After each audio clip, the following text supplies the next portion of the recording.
Up against them today, Slovenia, who are right on the far side. You can see Poland there, the reigning world champions and the owners of the yellow bib. They were fastest in qualifying. They look very solid. 5:41.71 in the semi-final. No one went quicker, and that's why they've earned the right to be in lane 3. So Slovenia with a crew that's yet to really show much. It's practically a village crew, this. It's a tiny population. Slovenia's 2 million people. Yeah. Hardly any people row, and they've managed to get a young under-23 quad into the final. Well done them. Czech Republic, David Jirka, Jakub Hanek, Thomas Karas and Petr Vitasek. A little bit more experience, a couple of Olympic silver medalists in that boat. And then Poland, well, as I just mentioned there, you can see, as you rightly said, Hugh, the yellow vest, the yellow bib under the red vest. It's all too complicated, but they're the World Cup leaders. T-shirts, vests, zephyrs, bibs.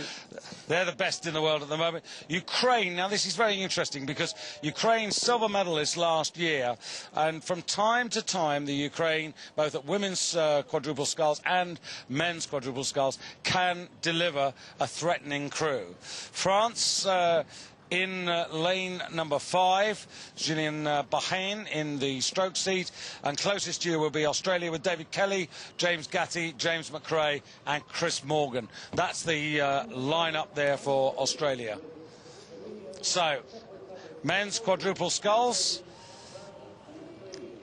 And the weather has just relented a little bit. It's still perfect down at the start, and it's now very flat and otherwise untroubled at the finish. Called over by the umpire. When he gets to lane 6, they'll go.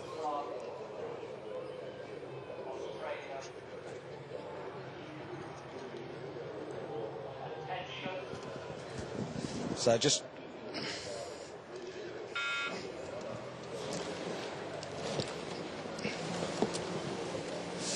So away we go in this final of the men's quadruple sculls, going off with the champions Poland. And a welcome visitor into the commentary box, David Crawshaw. Well done, third. Thank you. And Aussie crew here, closest to us in lane 6, with David Kelly in the stroke seat. Yeah, it was a crew sort of put together this year. David went very well at our national trials. He actually came in third, and so he's probably the man to be the anchor man, I guess, for that crew. Well, let's just reflect on your performance today. How do you rate that? Looked pretty good to us. That looked like a step forward. Yeah, it was a step forward, and I was just saying to the coach after the race, you know, we got out here and we sort of wanted something to show for all the progress that we'd done in training in Varese in northern Italy, and it just seemed like the heat in the semi we didn't quite get it as sweetly as we had been in training, and so we really wanted to have something to show for it. So I guess today was, you know, it was all we could hope for. And what's the next plan for you two? Well, tomorrow we get on a plane and go back to Australia. We're going to go back to Hobart later on this week in Tasmania and train. It's very nice down there. It's a good sort of training location. It has proven to be this year. And we'll be sort of hard at it for about 6 weeks, and then we head back to Europe, go back to Varese for 2 weeks of training, and then over to Munich. So Lucerne not in your program? No. I mean we had the chance to, but you know, we've got Scott doing his last year of medicine, and this just seemed to be the best sort of, I guess, the best arrangement for us, and also having 2 tours tends to break it up pretty well, and so it tends to keep our training quite interesting. And I guess at the moment, apart from your good selves, but I mean, it's so far this season, it's the women that are hitting the headlines for the Australian squad at the moment in a main way. There seems to be something, you know, new crews. You get someone like Kim Crow comes in, and you know, boom, suddenly there, and amazingly.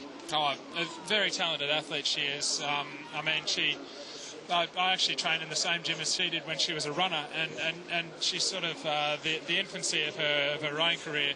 You could sort of see her when she was still running, but she had that injury. She'd get on the ergo, all 59 kilograms of her back then, and you know, and she'd be pulling it as hard as some, you know, as some of the heavyweight girls. So it was evident from then you know, that she could have been something special, and it was just fortunate that she decided to head over to rowing.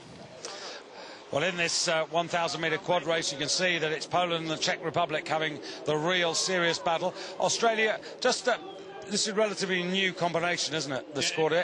Tell us something a little bit about the four boys that are there. Well, the first thing I'd say is that James McRae, James Gaddy and David Kelly are all under 23.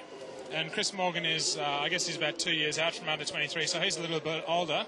But, you know, as I said, Dave Kelly showed a lot of spirit this year, coming third at the trials, and Chris Morgan was second place as well. And James McRae, you know, he's a strong competitor. And James Gaddy from the quad last year. So, I mean, you know, we've got a sort of a young crew, but there's enough experience there to draw it onto better things. And then we've got the other boys, Drew Ginn and Duncan Free, keeping their powder dry. Yes, yes.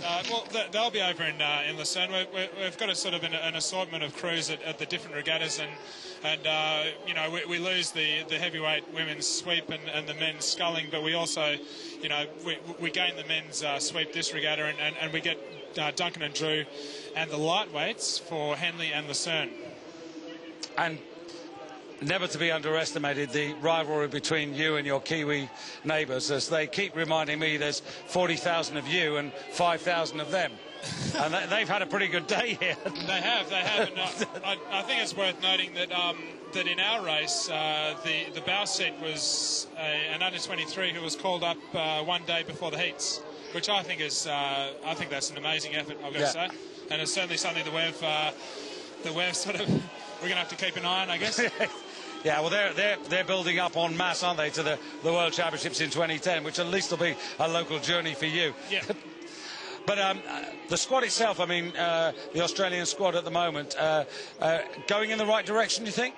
I think so. I mean, from a sort of a personal point of view, the sculling squad, you know, based on sort of, you'd probably say the disappointments of previous years, we're going in a good direction.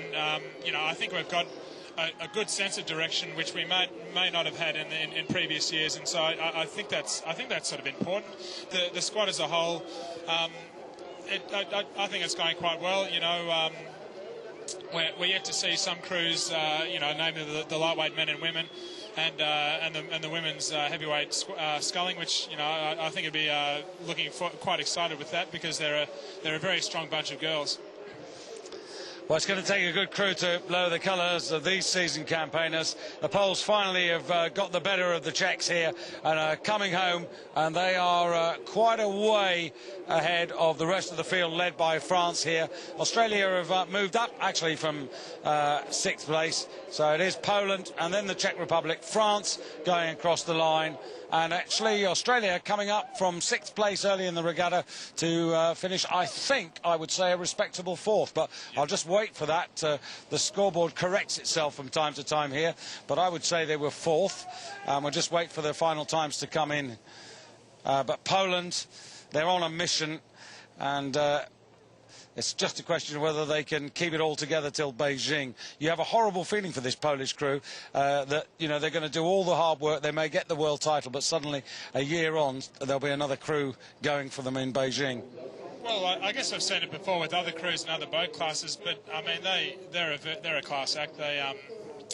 I mean, they will take a lot of beating, but I'm sort of buoyed by the Australian result. They made up 2 places from. Well, not only that. I mean, they're 8 seconds down, and we think that there is some circulation effect here, which means